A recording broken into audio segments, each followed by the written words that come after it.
this show Manning. Ayan, diba? Ikaw, no? Kung makapanood ka nito, parang masabi mo sa sarili mo, no? Parang legit talaga. May pinapakita eh. Video pa yan.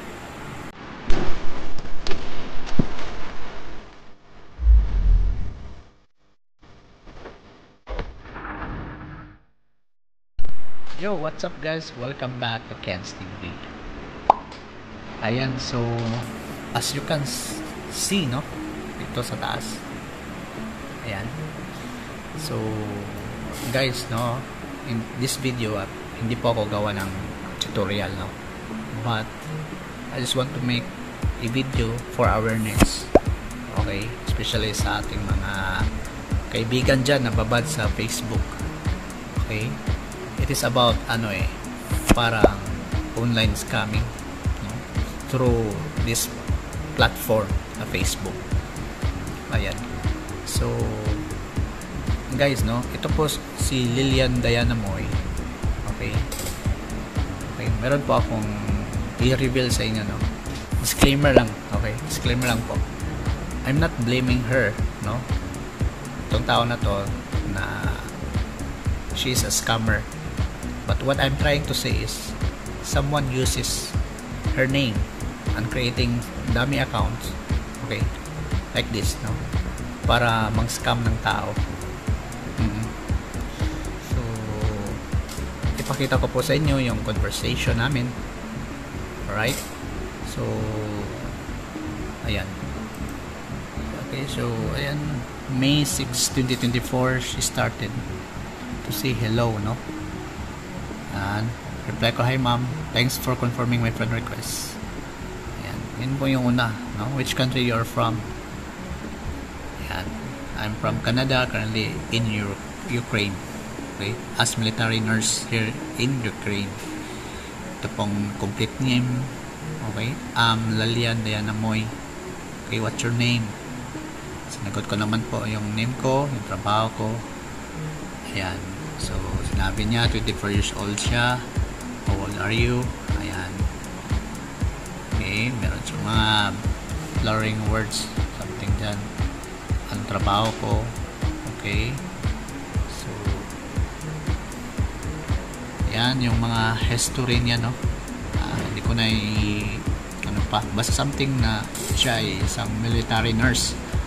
Okay, sa Ukraine siya ngayon na-assign. But she was, I think, from Canada. Okay, Canadian. Okay, so to make it more legit, guys, no, she sent mga pictures. Ayan. Wow. Okay, ayan. Hindi ko alam kung saan siya dito. Baka ito, no? Because military nurse, eh. Ayan. And I don't think na ito siya kasi blonde yung hair niya, okay? But that is a picture of her workmates or colleagues. Ayan, mga pictures yan. Okay, ayan. So this experience here in military camp, I attend my patients, yung mga trabaho niya, no? So ayan. So marami siyang mga sinasabi dito, something naka-highlight dito, guys. Yung conversation namin is about, okay, top secret of my life. That will benefit us. When I come into your country, I trust you. Okay, so guys, no, when she told me about that, na meron po siyang top secret, okay, ako po'y nagdududa na talaga ako, guys, no? She's stealing something na itong sekreto is sa akin lang niya sinabi. Ako lang daw ang nakakaalam nito, okay, at wag ko daw sabihin sa iba, something ganon. And something rin na ginawa niyang mas legit through sending picture, as you can see, no? Yan, the picture.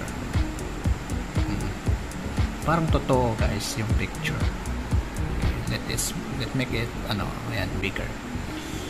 Lilian Diana mo, ayan, uniforms services Army 2026 yung expiration na tayo nito. Ayan, may ano pa, SIM, so parang legit. But no, sinabi ko, okay, I'm willing to listen, no, basta wala lang involved yung money, no money involved. Okay, ayaw ko kasi talagang ma-scam. So ayan po, no, actually, yan, I have some money I keep under career service company, 2.8 million US dollars. So big, malaki.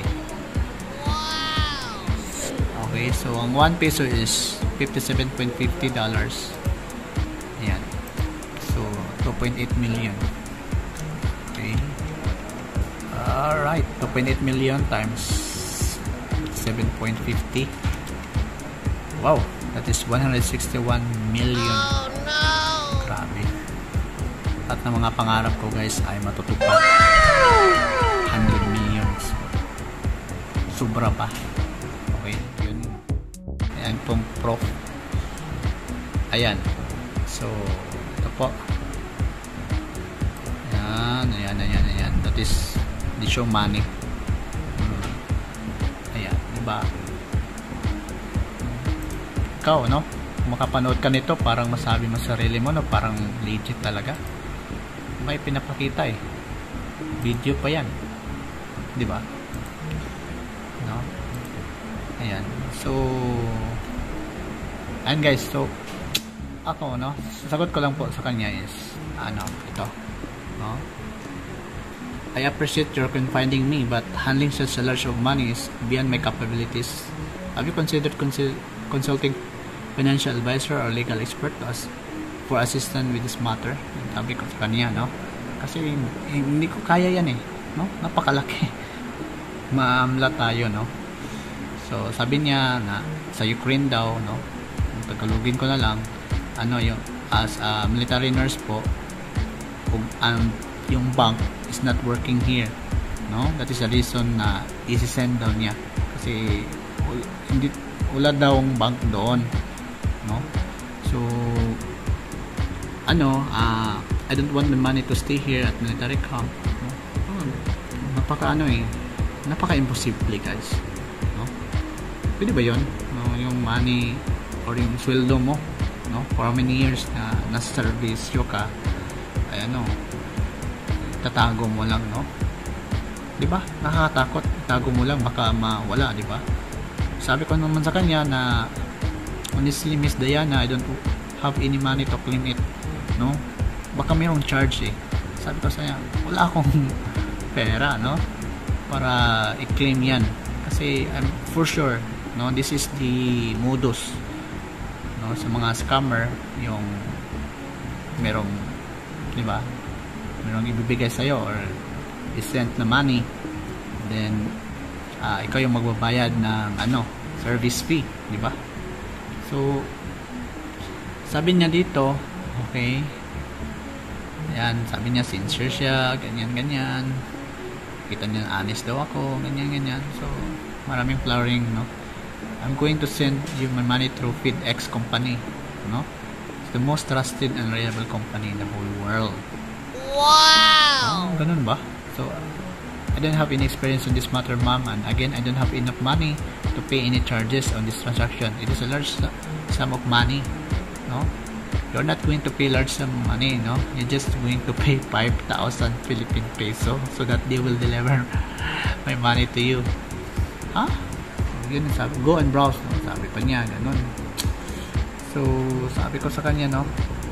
I understand your situation, but unfortunately, I'm not able to contribute financially in this time. Additionally, I'm cautious about involving a financial transaction that requires upfront payment, no? I suggest, no, meron kayong ibang option, no? Hindi nung ganito, no? Grabe. Pero yung talaga, technique niya is para kagatin ko talaga, no? Para naman po talaga na papayag ako, bibigyan niya ako ng 40% of the total money for assistance. Wow! Balik tayo doon. Again, no, yung 2.8 million is 161 million Philippine peso. 40% daw. So, times natin 0.4. Ayan, yun po yung commission ko. Okay. 64.4 million. Grabe. Ang laki na rin, no? No? Grabe. For the assistance po. Grabe. Yung last message namin, ito po.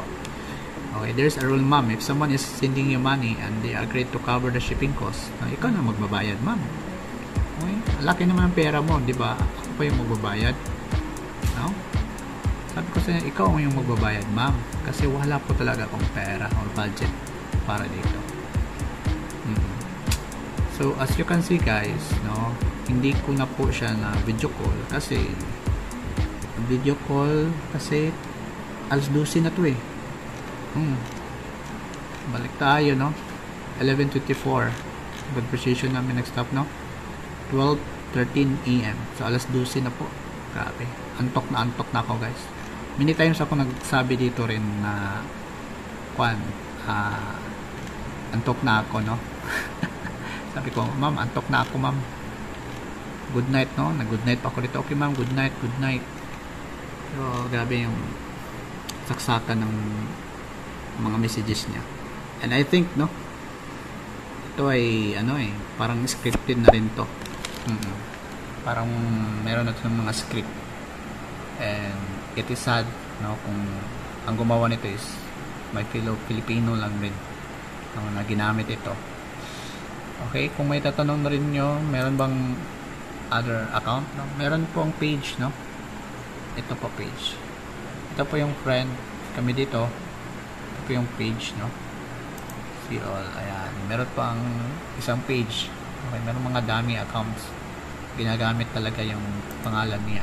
Alright, so ayan. So, ano yung lesson natin, no? Sa video na ito. Okay, pinakauna talaga, okay, is huwag tayong agad maniwala, no? Yung trust. Lalo na sa mga tao na hindi natin lubusang kilala, mga stranger. Sabi nga nila, no, don't talk to the stranger. Okay? Kasi marami na talagang mga tao ngayon na abusado or yung mga tao na manloloko, no? Okay? So yung mga kilala nga tayo, di ba? Niloloko tayo, di ba? Especially na, no? Lalo na kung hindi tayo kilala, di ba? Madali na tayong lokohin, no? So maging aware, no? At also, no, yun talaga yung lesson na yung trust, no, huwag natin ibigay agad-agad, no? Dapat bubisiin natin, tingnan natin, investigate natin, magtanong tayo, no, sa mga expert, lalo na sa mga mayroong experience. Again, disclaimer, no, si Lilian Diana Moy, okay, kung ano man yung pangalan niya, hindi ko sinasabi na siya yung scammer. Okay, someone uses her account kasi meron mga daming account eh, hindi lang dito sa Facebook, doon rin sa sa TikTok.